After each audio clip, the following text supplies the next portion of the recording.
Hi everyone, welcome to your friendly study hub. मैं हूं आराधी और आज हम करने वाले हैं एक बहुत ही डीप टॉपिक जिसका नाम है educational goals as reflective of socio political ideology of the society. बहुत ही लेंदी लग रहा है टॉपिक, बट एक्चुअली में बहुत इजी है। ये MES 011 का आपका अंडरस्टैंडिंग एजुकेशन जो है उसका यूनिट 9 है, ब्लॉक 2 के अंडर जो आता है। नाम थोड़ा हेवी लग रहा है, बट डोंट वरी, हम इसे बहुत ही इजी, सिंपल और रिलेटेबल बना के पढ़ेंगे। सोच के देखो, स्कूल और कॉलेज में हम जो पढ़ते हैं वो सिर्फ एजुकेशन नहीं होता है, वो एक रिफ्लेक्शन होता है कि सोसाइटी क्या सोचती है। जैसे मूवीज में फिल्मों का जमाना बदलता है। पहले मदर इंडिया जैसी फिल्म्स आती थी जो देशभक्ति और त्याग सिखाती थी। अब छिछोरे और ट्वेल्थ फेल जैसे मूवीज आती हैं, कंपटीशन और रेजिलियंस पर बात करती हैं। वैसे ही एजुकेशन भी सोसाइटी के थिंकिंग और पॉलिटिक्स का मिरर होता है। तो चलिए समझते हैं कैसे पॉलिटिक्स और एजुकेशन एक दूसरे के बेस्ट फ्रेंड फॉरएवर बने बैठे हैं। तो चलते हैं कि पहले देखते हैं कि हम इस यूनिट में क्या क्या पढ़ने वाले हैं। तो अब इसका introduction, relationship between education, politics and power, specific political and social agencies influencing educational goals such as political parties, judiciary, religion, and business, influence of political culture and ideology on educational aims and curricula, process of policy formulation and educational politics, summary and two model answers, जिसमें कि मैं आपको exam point of view से बस pointers बताऊंगी। अगर आप उतना ही समझ जाओ और याद रख लो तो आप अपने वर्ड्स में भी एग्जाम में आंसर लिख सकते हो। मैं अभी फिर से बता रही हूँ कि आई एम रियली सॉरी कि मैं 2 दिन से वीडियो अपलोड नहीं कर पा रही हूँ, क्योंकि दिवाली की वजह से पड़ोसी के घर में कुछ काम चल रहा है कंस्ट्रक्शन का और बहुत आवाज़ आती है। इस वीडियो में भी आपको बैकग्राउंड में सुनाई दे सकता है। तो बट मुझे लगा कि नहीं, 2 दिन हो गए, आपके एग्जाम्स भी आ रहे हैं, वीडियो अपलोड कर लेते हैं। जो भी हो आप प्लीज़ थोड़ा सा एडजस्ट कर लेना। इंट्रोडक्शन। तो इसमें हम क्या देखेंगे, how to examine the goals of education in any society are not neutral but reflect dominant socio political ideologies and power structures, and how different social agencies attempt to shape schooling to serve their ends. Understanding this relationship helps students and educators to critically evaluate curriculum choices, policy priorities, and the stated aims of schooling rather than accept them at face value. समझते हैं धीरे धीरे हम इसको। पहले है education, society and politics और reciprocal relation. बहुत ही इजीली मैं बता रही हूँ आप, ताकि रिलेट कर सकूं। एजुकेशन और पॉलिटिक्स का रिलेशन कुछ कबीर सिंह जैसा है, हम कह सकते हैं कॉम्प्लिकेटेड, इंटेंस, और एक दूसरे के बिना वो रह भी नहीं सकते। देखो, एजुकेशन बनाता है सिटीजन्स को और पॉलिटिक्स डिसाइड करती है कि उन सिटीजन्स को क्या वैल्यूज और नॉलेज मिलनी चाहिए। सो बेसिकली सोसाइटी और गवर्नमेंट दोनों डिसाइड करते हैं कि हम क्या सीखे, क्यों सीखे और किस तरह सीखे। एग्जाम्पल ले लेते हैं, अगर एक देश डेमोक्रेटिक है जैसे कि इंडिया, तो एजुकेशन में डेमोक्रेसी और इक्वालिटी के वैल्यूज होंगे। लेकिन अगर एक देश ऑथोरिटेरियन है तो वहाँ ओबीडियंस और नेशनलिज्म पर ज्यादा फोकस रहेगा। सो एजुकेशनल गोल्स कभी भी न्यूट्रल नहीं होते। They always reflect what kind of society we are and what kind we want to become. Therefore, educational goals such as civic education, vocational training, or national integration are chosen with reference to prevailing political needs and ideologies. ये है relationship between structures and process of political system, जो कि मैं इग्नू का ही जो उनका authentic material है मैं वहाँ से स्क्रीनशॉट ली हूँ।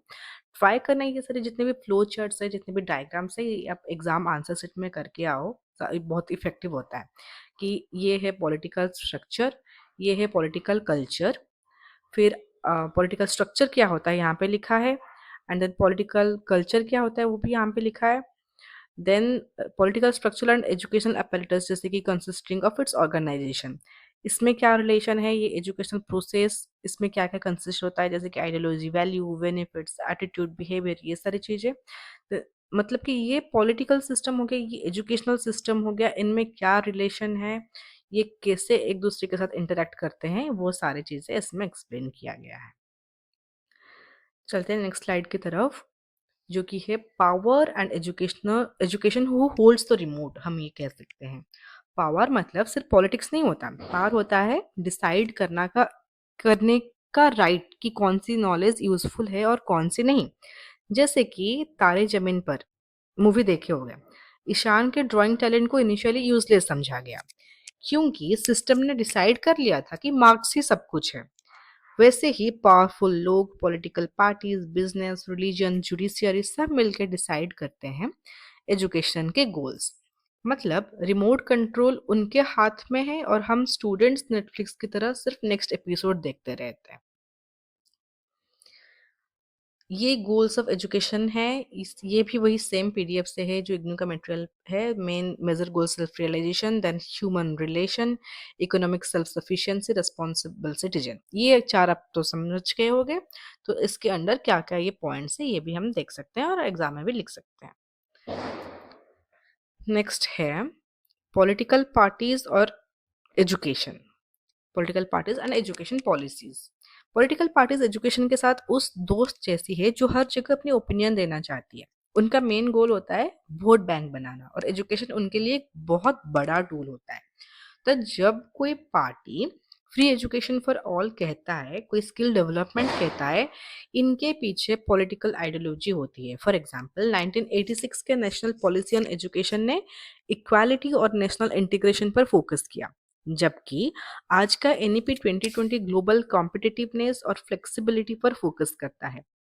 यानी हर गवर्नमेंट अपनी पॉलिटिकल सोच के अकॉर्डिंग एजुकेशनल गोल सेट करती है। The judiciary constitutional values and education. Judiciary education के सेंसर बोर्ड जैसी होती है। हर बार जब एजुकेशन में कुछ गड़बड़ होती है, कोर्ट्स इंटरवेन करते हैं। जैसे राइट टू एजुकेशन एक्ट 2009, इसको सुप्रीम कोर्ट ने इन्फोर्स करवाया या माइनॉरिटी इंस्टीट्यूशंस के राइट्स को प्रोटेक्ट किए। सो कोर्ट्स, जुडिशियरी, इनका यही मेजर रोल है।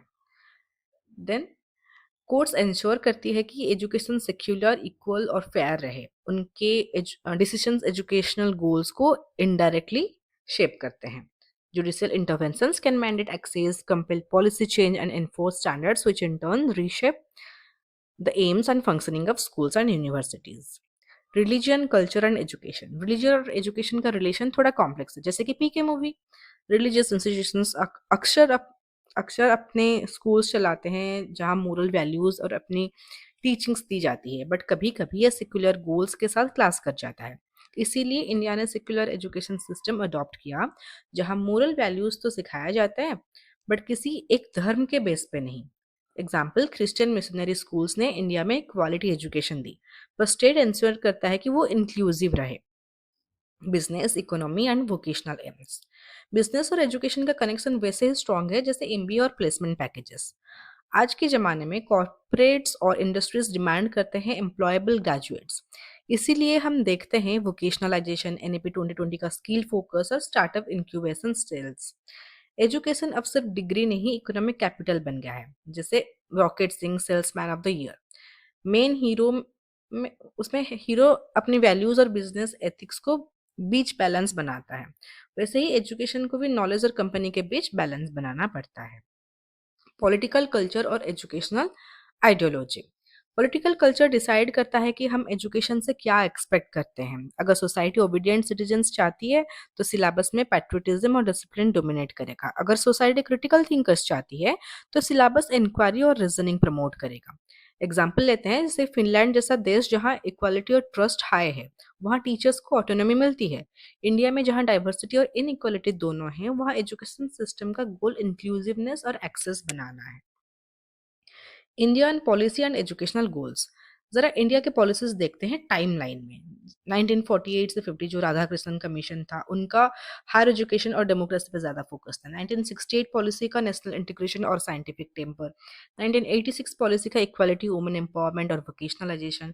एनईपी 2020 फ्लेक्सिबिलिटी, क्रिएटिविटी और skill based education.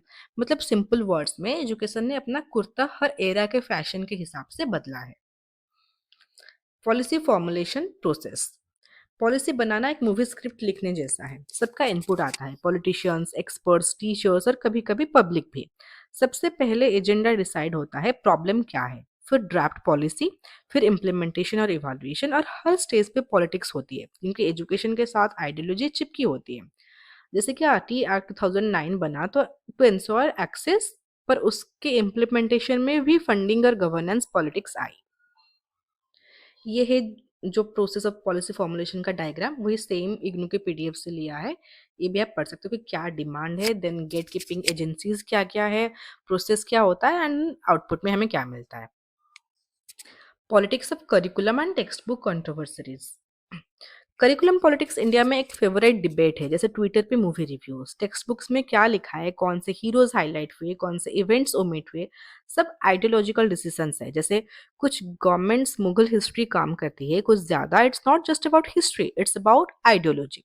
So curriculum is not just a book, it's a battle field of ideas. तो करिकुलम बनाना भी कुछ ईजी नहीं है।